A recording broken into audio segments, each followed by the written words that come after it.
The Dell Venue 10 Pro 5000 is a simple, no-frills Windows 10 tablet range that's largely aimed at business users, but could equally be useful for in the home.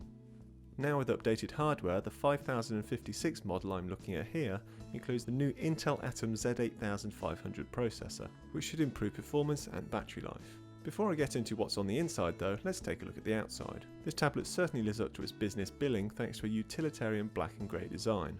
The back and sides are all plastic, but they certainly don't look cheap, and overall it feels well made.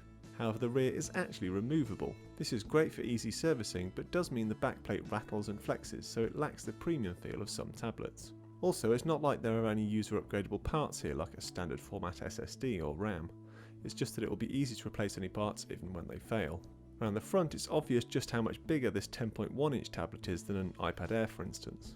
Along with the slightly larger screen, wide bezels run all the way around its edges, making for a tablet that measures 261 by 175 by 12mm. That compares to 240 by 168 by just 6.1mm for the iPad Air 2. Nonetheless, it's still reasonably comfortable to hold thanks to nicely rounded corners, and it weighing a not too hefty 660 grams. What does make it awkward to hold though is that it's meant to be used in landscape rather than portrait. That means it's best to hold it in the middle to keep it comfortable, which in turn makes two-handed typing more awkward. You can of course still use it in portrait mode, it's just not exactly designed for it. Along the bottom edge are slots and gold contacts for connecting the tablet to an optional folding keyboard dock, but sadly Dell didn't provide this for review. Likewise, Dell's active stylus wasn't provided, but is compatible with this tablet. Still, the tablet itself isn't in need of anything extra when it comes to connectivity. A full-size USB port and a USB Type-C, which also doubles as the charging port, means you can plug anything from a USB memory stick to a mouse and keyboard into this thing, without the need for adapters. There's also a micro HDMI for video connections, a micro SD slot for storage expansion, and a micro SIM slot for using this tablet while out and about. One speaker on each of the short sides makes for stereo sound, but the quality is as mediocre as you'd expect. You can hear the stereo effect, but overall volume and depth is minimal. Far more impressive is the screen. With a resolution of 1920 by 1200 pixels, it's nice and sharp, and a maximum brightness of 478 nits means it copes even in bright conditions. What's more, contrast is plentiful and colours are rich but reasonably accurate. Just 65% sRGB coverage and a delta E of over 5 show it isn't quite up there with the best, but it's absolutely fine for most users. Also fine for many things is the processor. If you're just pottering around in Windows 10's tablet mode, just using one program at a time, it's reasonably nippy and copes with graphically rich websites, HD video playback and the like. However, switch back to Windows 10's desktop mode and start doing some seriously hefty multitasking, and things seriously slow up. As such, I'd advise caution if you're ever likely to find yourself having to do some serious work on this thing.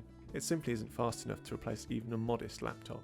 And this also touches on another problem with this and any other Windows 10 tablet, which is that there aren't enough tablet optimized apps. While the web browser can take care of many duties like watching YouTube or checking Google Maps, it can be faster and more intuitive with a dedicated app.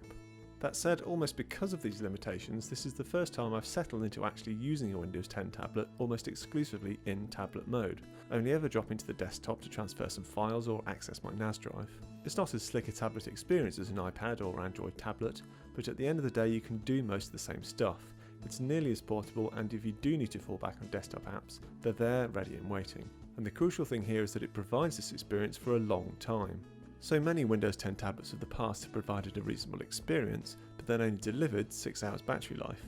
Not so here. Dell claims 11 hours, but I didn't manage to reach that. In my tests it lasted nearly 8.5 hours though, which is still impressive, and I could certainly see it getting well over 9 hours if you were really careful.